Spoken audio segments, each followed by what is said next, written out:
afternoon, everyone, and welcome to Topic Time with Harrison Young.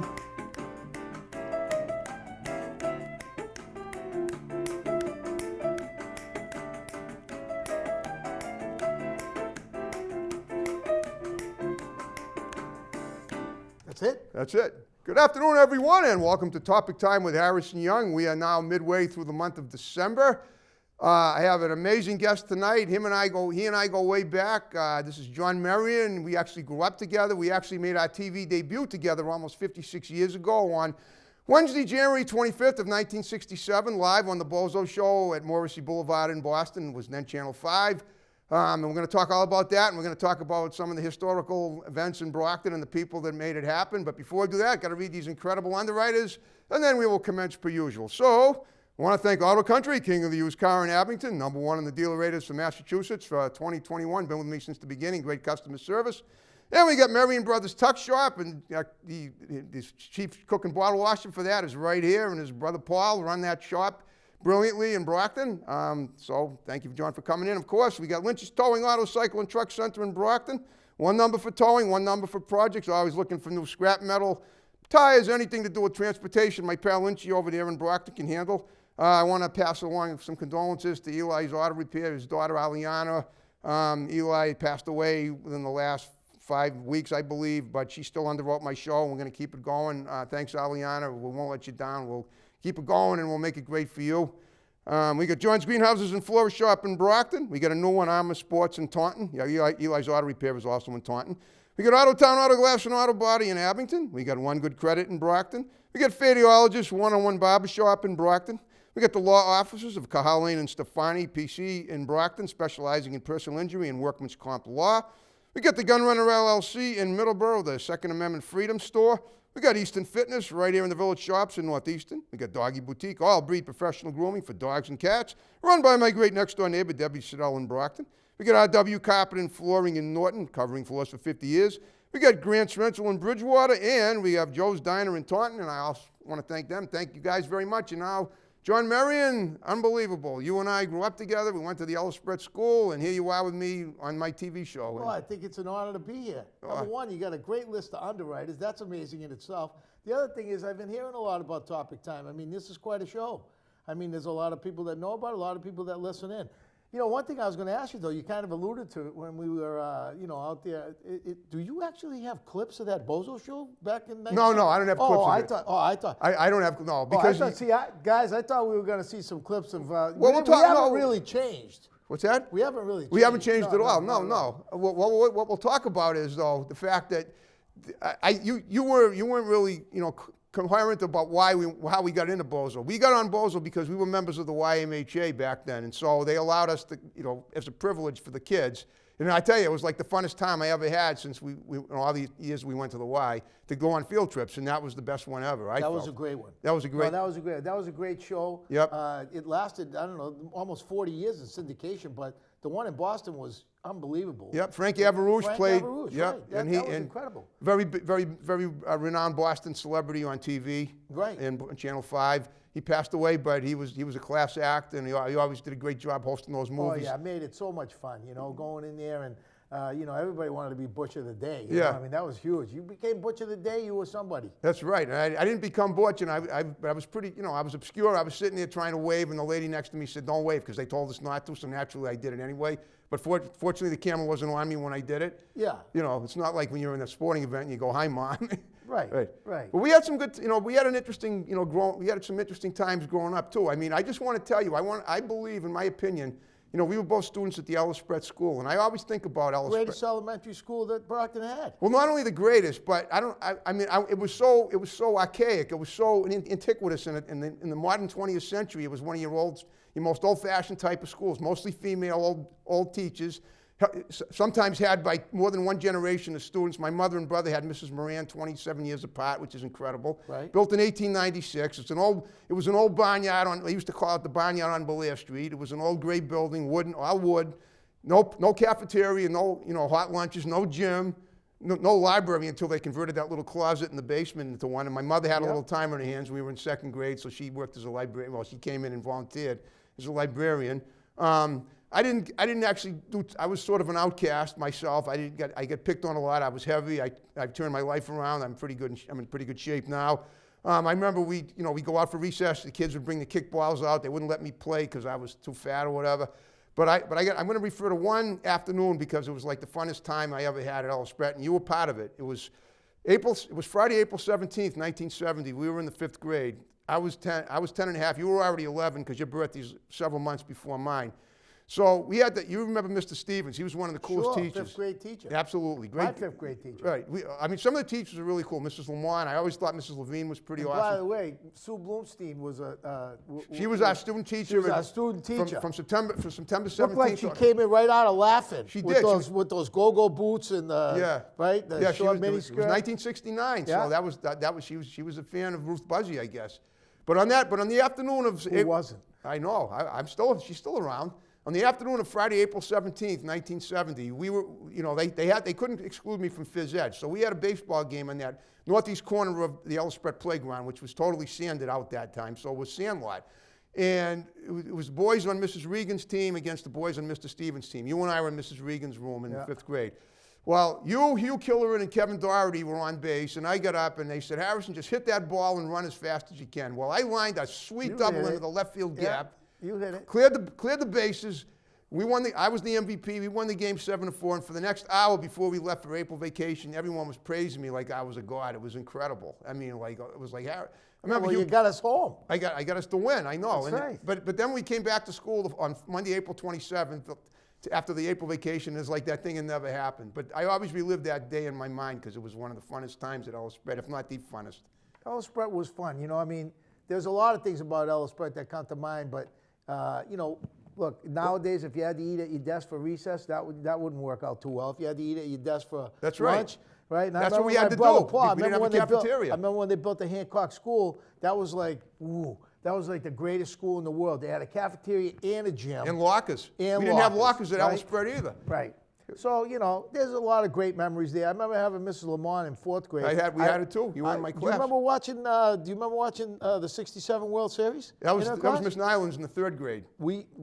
All right, 67. Mrs. Island, okay. Yeah. I thought it was You're Mrs. not going to catch me with a timeline. Well, I thought it was Mrs. Lamont's class because I had so many fond memories of her. She was great. It was great. amazing because no matter who had Mrs. Lamont, it was like she was always like 60 years old, it seemed like. That's true. You had her 30 years before, she was like 60 years old. Believe it or not, we're older now than she was when she was our teacher, which is crazy. Oh, yeah? Is that right? She was in her born in 50s? 1913. And she was born in 1911. She lived to be 97. She was born in 1911. I saw her. I've seen her having coffee with a friend over in her yellow Cadillac. Her yellow Cadillac, That's yes.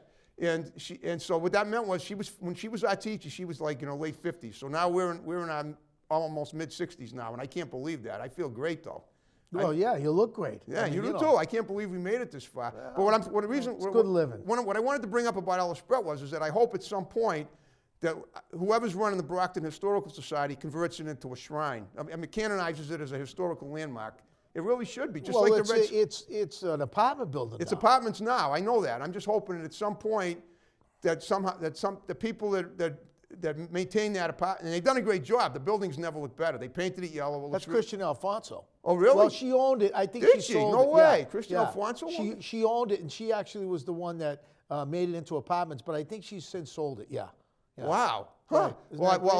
Christian, she's a former Brocktonian who became big on on TV stuff out in Hollywood. Right. Was it that Days of Our Lives? Days of Our Lives, Melrose Place. I used to watch that. She was the wicked. I don't know, the femme fatale of some kind of a agency on that. I can't remember the name, but I used to watch it. When she was up for an Emmy, I think it was an Emmy.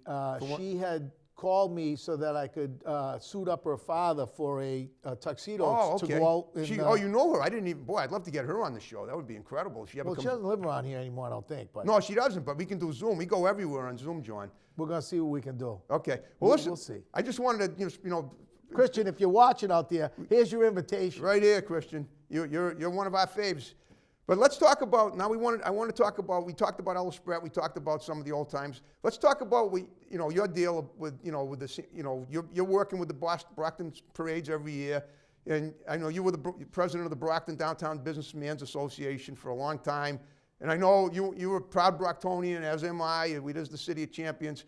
Talk about what the historical significance of that Edgar's video you sent me. It was a little long, but you can describe it, and we'll discuss it. Go ahead. So, Brockton has, and by the way, I'm on the Historical Society, so we might be able to figure that out too. Yeah, But okay, great. I love history. I love the history of Brockton Yep. in particular. History, you have to know what was before you in order to know what's coming. Exactly. And a place of, what you're all about. So history has always intrigued me. Years ago, Brockton celebrated a lot of things, including, being the shoe capital of the world, great place for immigration as it still is now. A lot of people worked in the factories, made, the families were built here. The Industrial Revolution basically started here in many ways. Don't forget the Underground Railroad, too. Underground Railroad. I mean, many firsts. Thomas Edison did so much experimentation here. So, it always just intrigued me. And like in the 90s, down the downtown in particular, but Brockton, it started to kind of wane, as a lot of these industrial cities have. And people have moved out, new people coming in, and there's no real footprint, no real map for them to do anything. So when we were working on this parade downtown, we talked about, what the hook would be. And not only did we talk about, bringing families in and creating a family atmosphere, but we wanted to celebrate some of the history. So I remembered back when Bob Kane used to always talk about a guy by the name of James Edgar. And Is so Bob I Kane a started to historian? research. Bob Kane was an historian, Okay. yes. And he'd written some things about him, and I started to read him. Well, fact of the matter is, the whole idea of children visiting with Santa Claus, not in a commercial way, just in a very wholesome way, the whole idea of that actually began in Brockton, Massachusetts in 1890. Wow. Not like most people would think that it was at Macy's, because of the Miracle on 34th Street and all the attention that Macy's has gotten over the years through the Thanksgiving parade. But no, it was actually a philanthropist, James Edgar, who came from Edinburgh, Scotland, and he loved And I've children. been there, too. It's a great town, great city. And you know what? That doesn't surprise me, because he was a great man. He came over here, was very patriotic, loved the children of the city, was very philanthropic to them, and he dressed up in costumes in his store. And one year he decided that, through the images of Thomas Nast, he would bring this character of Santa Claus to life. And so the story goes. And Kerry Byrne just did a great article on Fox News from New York, and he captured the essence of all of it and why it's significant. But for us in the early 90s, that was a hook. A hook to get people interested. Something that was different, something that was related to children, families, Christmas, Santa Claus, and the History whole... as well, because that was like the 100th anniversary. You said it was 1890, right? So, 1890, so pretty close. Yeah. Which, now, actually, we're it's coming to the 130 years later. 135th. Yeah, wow. Right? And I'm in the process of finishing up a book that I've been writing for the last 10 years, which will actually capture the essence of all of what we just talked about. And hopefully by then, it'll be complete, and it'll be our own story. Sweet. Yes, Okay. yes. I mean, it is amazing. Brockton is historically, they call it the city of champions. The truth is, there are several people in Brockton, myself included, that some people I believe could have aspired to world fame. I aspire to it doing what I do. But the most famous person historically would be Rocky Marciano, obviously the heavyweight champion. I think so. He was born and raised in Brockton. Yes. And he got he literally fought his way from Ward 2, so his father could leave the shoe factory and didn't have to work and be exposed to all that asbestos or whatever they had in there. And then you had Marvin Hagler too, but Hagler he migrated from New Jersey.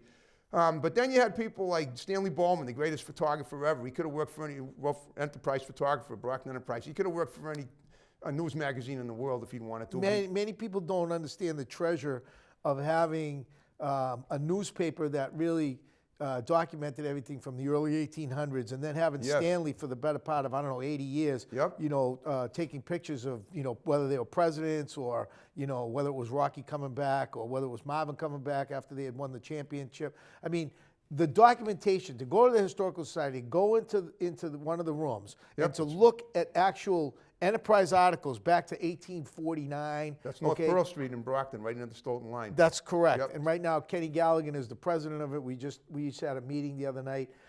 the history here is amazing. There's a lot of things that started here. Some would say that, the Union Army, that Brockton with the shoes and, the fact that a lot of clothes were made in the textile mills in Massachusetts.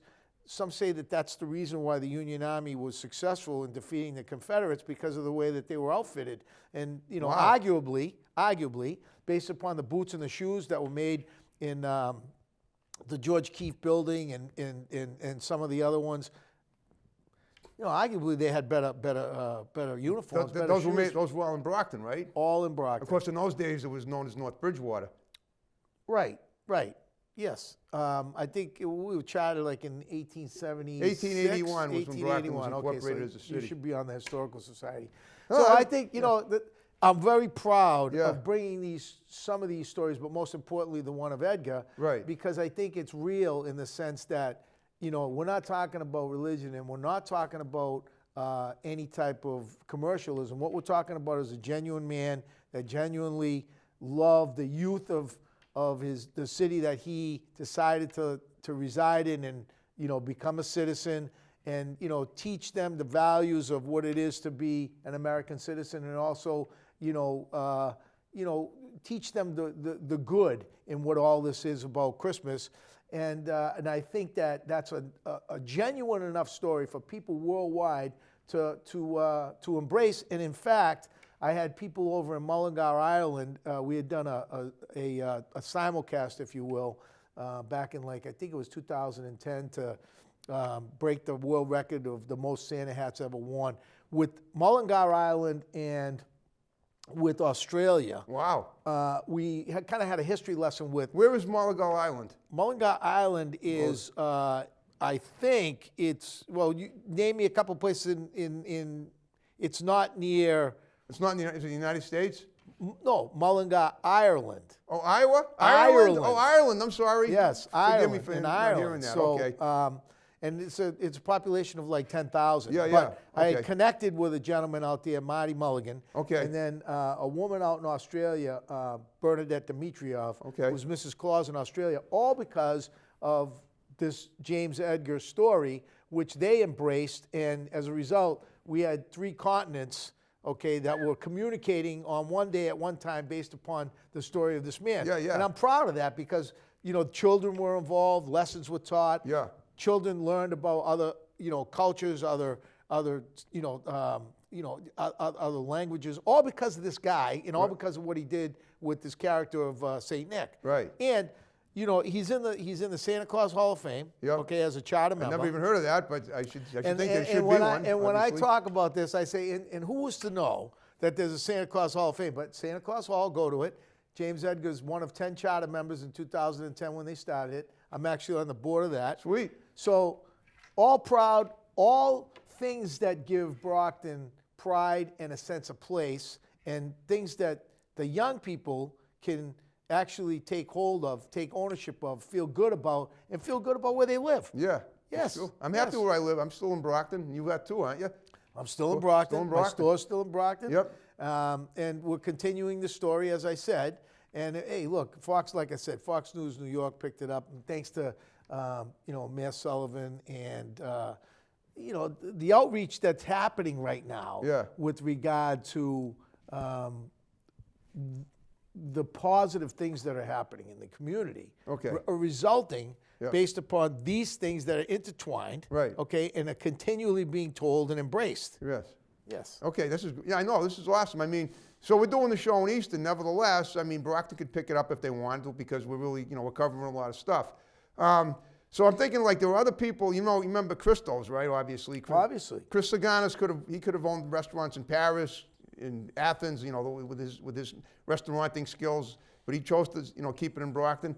I remember, you may remember I used to play the piano when I was a kid. I had this really, really incredible teacher, Jerry Gottschalk, who's passed on, unfortunately, but he was an incredible musician. He probably could have played, in any of the orchestras around the world, but he was more like a jazz musician, but he was very, very talented. And these are people that could have aspired to world fame if they had wanted to. If they really, A lot of talent here. yeah, there is a lot of Yes. talent in Yes. Brockton, and a lot of it. The thing is, it's almost like, I mean, look at how long it took. Now, did you go to Brockton High School? You went to Tabor Academy, but on your Facebook page it says also Brockton High School. Did you do any time at Brockton High? I did no, I did not do any time at Brockton High. But I to shouldn't this have asked day, it like that. It sounds like a prison sentence, but it's. well, I was going to say there was somewhere I did time, but that has nothing to do with Yeah, right. conversation. Okay, funny. Okay. The funny part is that I have gone to Brockton High reunions, and Yeah, a lot of okay. people think that I did go to Brockton High, but so I have two high schools, but I did go to Tabor In Merian. in Merian, yeah, and I have the luxury of having the experience of both places, because both places are completely unique experiences that are different. Yes. And they give me a different perspective on things. So I mean, I was blessed to have that, Yeah. and I embrace everything about Brockton, and once again the parade is built around the Brockton Public Schools. Yes, it is. is. It showcases the talent there. It showcases literacy. It showcases art. Showcases music. It just showcases the wealth of talent that we have, and I'm very proud of that. And a lot of people outside the community don't necessarily hear about that because of the way the media is framed. That's true. But there's a lot of us, once again, that are on the ground that, are continually spreading the message. I mean, I have a website, usachristmastown.net. You can go on that. You can see past parades. You can see a lot of the positive things. You can see a night where most communities do the reading of the night before Christmas. Okay. We do the night before Christmas, but we also do a children's version of the story that I'm writing, which is the story of James Edgar. And we do that. We read that Okay. to children. So once again, we're embracing. We're getting the word out. I think that it's hard for people to put their arms around something as grand as this, that it would happen like here. But I say, look, Salem has created a wealth of tourism with the whole witch story. Right. Right. And And that was not a good story, as we know. Right. Yeah. But I mean, hundreds of thousands of people go up there, right? I know my grandmother grew up there. Your grandmother? Yes. Really? Yes. So she knows the real Oh, stories. well, she did. She's gone. She's been gone since 1969. But yeah, I mean, she used to bring me up there all the time to see her parents who outlived her. But she was my maternal grandmother who lived right across the street from you, in that white house that I lived in. That was Right. Yeah. my grandfather Sam, who owns Stillman Tire. Right on the corner of. Well, not right on the corner. Two houses. Two houses. Yes. Yeah. Right. Right on the corner of his Aunt Hunyadi. She's been there 30 years. Right. Yeah. Still there. She's a Brockton teacher. Right. Yeah, right. she came to Brockton from Connecticut and decided to become a teacher, and it's the best thing. It's the best move she ever made. And I believe she's older. She's older than us. She's like 60. Well, her date of birth is December 16th, 1955. So what that means is that tomorrow she turns 67. But I think she's still teaching. That's great. She's really cool. Hey, she's passionate. I mean, and that's what you need. But, just to go along the guidelines, we were talking about Salem. I mean, that's no big story, but it became a big story to them. And now people from all over the country go and see Salem. Right. The same with, Plymouth Rock and Plymouth and the whole Pilgrim story. I mean, okay, yes, it is relevant, okay, but people go to see the Rock. So I say, and I put the challenge out there to the leaders of the city, and, I say it's really easy, okay, to take our story, all right, and build a USA Christmas town, so to speak, a destination spot off of this one man, this one genuine. Okay, John. Well, John, that's all awesome stuff. I'm so proud to be, a Brockton guy as are you, and done so much to talk about it and bring it to the people's attention. And you were an amazing guest, and we quite a lot to say. We both had. I knew the show would be a barn burner, which it was. Interesting to say the least. To say the least. Yes. So well, now, listen, you make it easy because, Thank you. You appreciate the community. You're from the community. I'm from the community. But I think, the essence of all of this is that, when we were growing up as children, in my estimation, after talking to I'm going to give you some shout outs. After talking to some of our friends, I speak to Mark Bloomstein all the time. And April 11th, 1969. What a great chat we had. McNeil, Steven, how you doing, brother? Jody Silverstein. Jody. This whole area, we all grew up together. And just fond memories. Kim Rosenberg, she's in Manhattan. And Kim Rosenberg, yes. And so, Larry Spiegel across the street. Oh, I can't. Right? You got to watch Kathy this. Lerner right across from Tommy Tully. Yep. Right? So, And Tolly, too. I'm friends with him on Facebook. So, we had a great remembrance of our childhood. And, as time went on, I stayed in Brockton. I wanted to try to recreate that fondness, that pride, that ability to feel good about where you're growing up. And so, you know, the whole story about Edgar, the parade, showcasing, you know, the Brockton Public Schools, the talent, all relevant, okay, to the point where, you know, one year we did a Santa Hat Challenge. Once again, you know, I mean, we connected Ireland, Australia, and the United States, all because of this endearing story. And I think there are children, I know there are, because parents have told me, that have fond memories of the day when, you know, the high school, everybody, you know, Dr. Sack let everybody out of the high school into the stadium. And there was like 4,000 kids wearing Santa hats. Wow. To break a record worldwide. Okay, and there are kids to this day come up to me, it's 12 years later, they go, Mr. Merian, we were there that day, it was amazing. It was an uproar. It was something to remember. Of course. You know, Yeah. just like you remember the story about the, you know, about the softball game. Right, the baseball game, The baseball game, right? So it's like, if that is what we create and that is what we continually work towards, then we've done our job.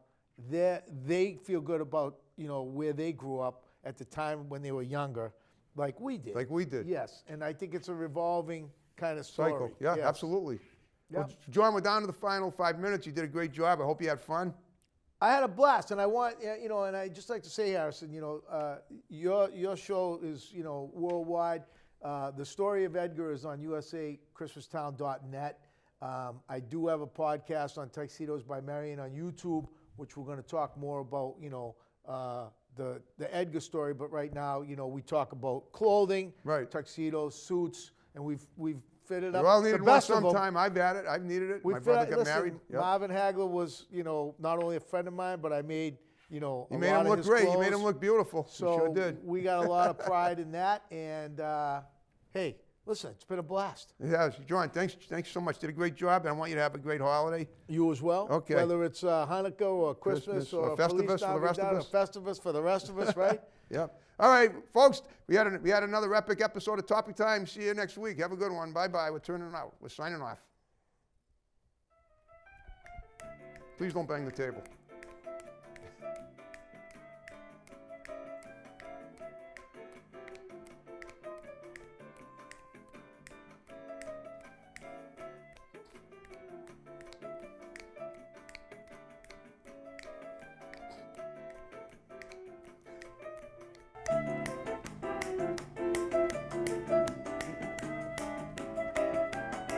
Good afternoon, everyone, and welcome to Topic Time with Harrison Young.